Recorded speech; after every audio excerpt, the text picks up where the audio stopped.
Thank you. Thank you, Sam.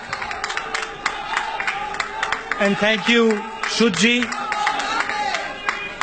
I'd like to welcome all the people on the stage and every single one of you in this room.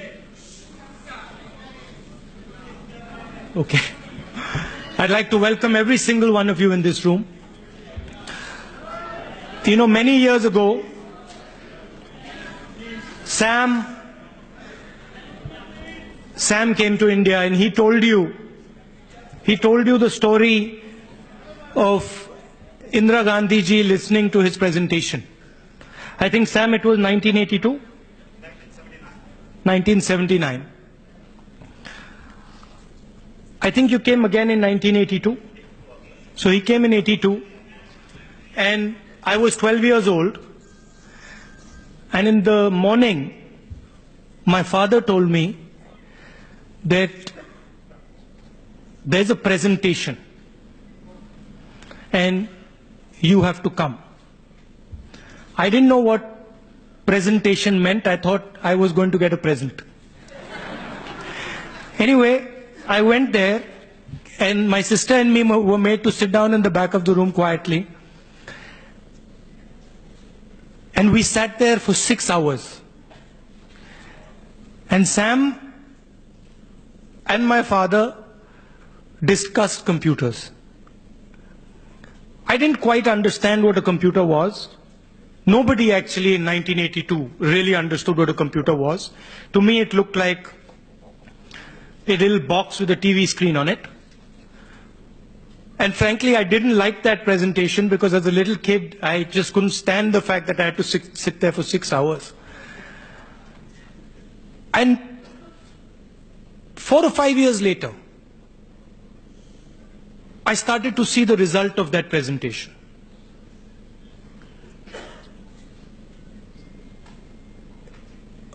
There were typewriters in the Prime Minister's office, and everybody wanted to use a typewriter.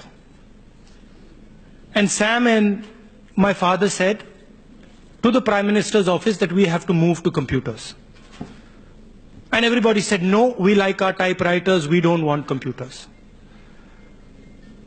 So in Sam and maybe my father's typical style, they said, fine, you can keep your typewriters, but what we are going to do is we are going to replace them with computers for 1 month.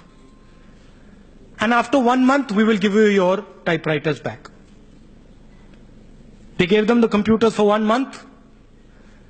And then after 1 month, they said, okay, now we are bringing your typewriters back. And everybody started to fight. No, we don't want our typewriters back. We want the computer. Ideas take time to travel into India. But when an idea is good, India understands it very quickly and uses it and shows the world how it can be used. I've been talking to Sam and I made a point to him in the car and he said, oh, I had never thought about that. You're all non-resident Indians. The Congress movement, the original Congress movement, was an NRI movement. Mahatma Gandhi was an NRI. Jawaharlal Nehru came back from England. Ambedkar, Azad, Patel, these were all NRIs. Every single one of them went to the outside world, saw the outside world, returned back to India, and used some of the ideas that they had got and transformed India. I'll go even further. The biggest success in India, our friends in the BJP say nothing happened, but one of the biggest successes in India, the milk that most of India drinks, it was a man called Mr. Kurian. He was an NRI. He came back from the United States and he transformed India. Sam is another example. And there are thousands and thousands of examples that we have not recognized. So before I even get into the depth of my speech, I want to tell you that I went from San Francisco to Los Angeles, to Washington, to New York. I addressed people in Berkeley, in Princeton. And wherever I went, you made me feel proud to be an Indian.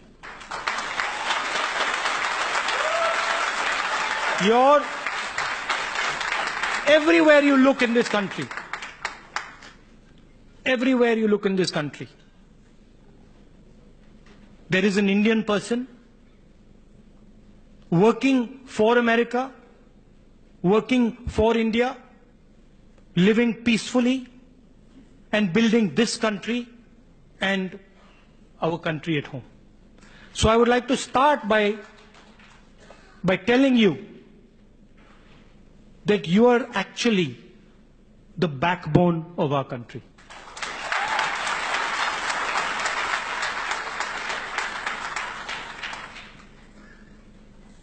Some people view India as a geographical construct. They view India as a piece of land. I don't view India as a piece of land. I view India as a set of ideas. So for me, anybody who has the ideas that make up India is an Indian. We have many religions in our country. We have many different languages in our country. Every single one of them lives happily together. And the reason they have been able to do so are the ideas of the Congress party. Sam Pitroda just said that the Congress is 130 years old.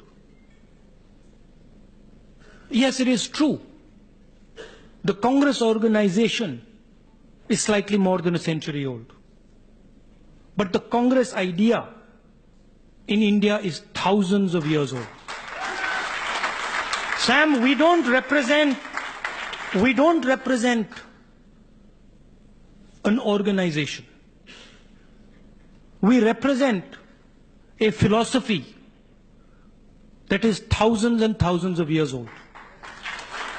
And I'll tell you a little bit about what that philosophy is.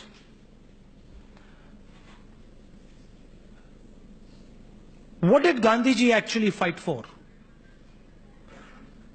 What was our freedom movement about? What did Mr. Kurian do? What did Sam Pitroda do? And what do thousands of NRIs do? They stand up for the truth.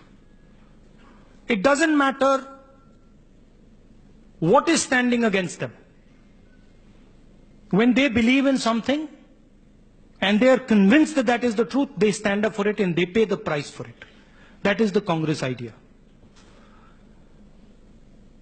I had a lot of conversations in my trip. I met a lot of people in the administration. I met people from both Democratic and Republican parties. I met many friends, NRI friends. And I must tell you, I was very surprised. Because before I could even tell them what I was feeling, before I could even tell them what I was worried about, they told me exactly the same thing. And the single biggest thing most people told me,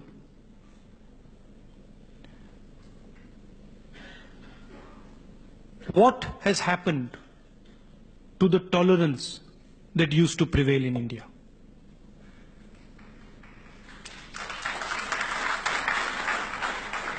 What has happened to the harmony in India? There are a couple of challenges that India is facing.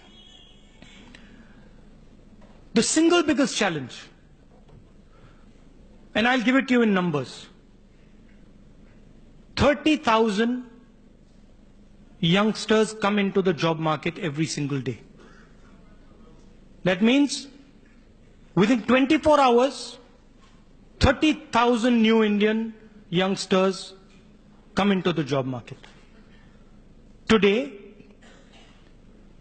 450 of them are getting a job. I'm not even talking about the unemployed.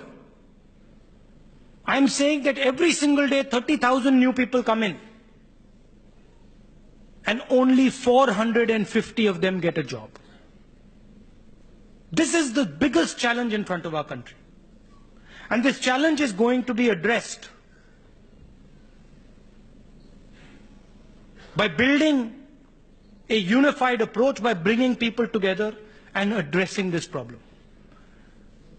We discuss everything in India.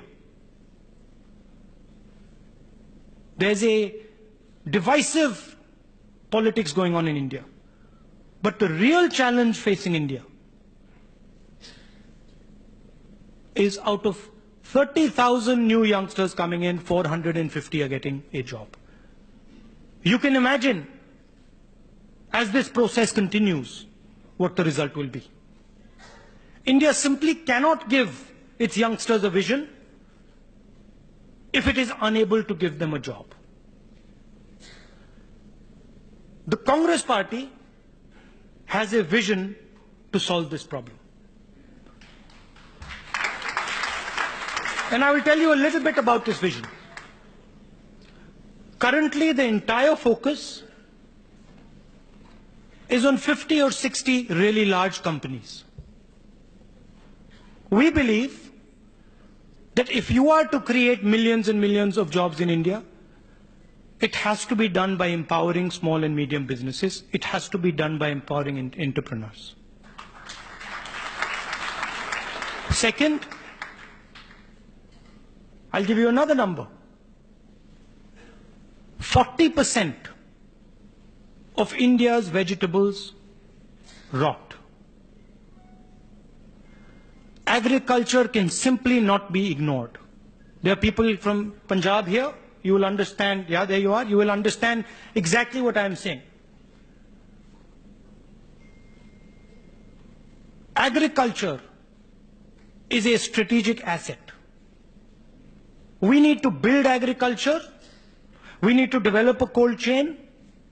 We need to put food processing plants near farms. And we need to empower Indian agriculture. We can get millions of jobs if we empower our farmers.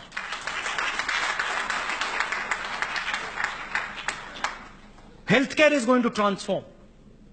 And I said this in my speech in Berkeley. Today, all the information in healthcare is in the doctor's memories. Tomorrow, all that information is going to be on computers. India has the world's second biggest population. We do very large numbers of surgeries, heart surgeries, eye surgeries. We have a great understanding of how to do these things. There is a huge opportunity for India in healthcare. We can become the healthcare center of the world. But we have to plan for it. We have to plan for it. We have to plan for it today. And I'm not talking about simply health tourism. I'm talking about constructing a system whereby in the future, large parts of medical processes are carried out in our country. I can give you a similar vision for the IITs. I went to Berkeley. I was in Princeton yesterday. American universities are networks. They are knowledge networks. Information travels within them. They are connected to businesses. They are connected to the economy. Our IITs are tremendous institutions, but they are not networks. If we connect our IITs to our industry, if we connect our IITs to businesses across the world, they will start to compete with the best institutions in the world. These are things that can be done. These are things that can be done. But I want to go back to the beginning of my speech. You need to get involved. You have tremendous knowledge. You have tremendous understanding. You work in different fields. I want to invite you to come and work with the Congress Party to discuss the vision going forward. We want to take your help. We want to take your help. And look, Sam Pitroda single-handedly transformed the telecom industry. We don't want one Sam Pitroda. We want at least 10 to 15 Sam Pitrodas, because there's a lot of work to be done in India. The last thing I'd like to say to you, India has always shown the world how to live in harmony. For thousands of years, India has had a reputation of peace and harmony. This is being challenged. There are forces in our country that are dividing the country. And it is very dangerous for the country, and it ruins our reputation abroad. Many people in the Democratic Party, in the Republican Party asked me, what is going on in your country? We always believed that your country worked together. We always believed that your country was peaceful. What is going on in your country? And that is something that we have to fight. India's reputation in the world is very important. The world is transforming, and people are looking towards us. China is rising. We have a relationship with the United States. Many countries in a violent world are looking towards India and saying, maybe India has the answer for the 21st century. Maybe India has the answer for peaceful coexistence in the 21st century. So we cannot afford to lose our most powerful asset. Our most powerful asset is that 1.3 billion people lived happily, non-violently, peacefully. And the world respected us for that. And this is something that as Congress people, every single one of us has to defend. India is a country that belongs to all its people. Doesn't matter who they are. I can see my Sikh brothers. I can see people from different states. India does not belong to any one of you. India belongs to this entire room. India belongs to every single one of us, and that is what the Congress Party is.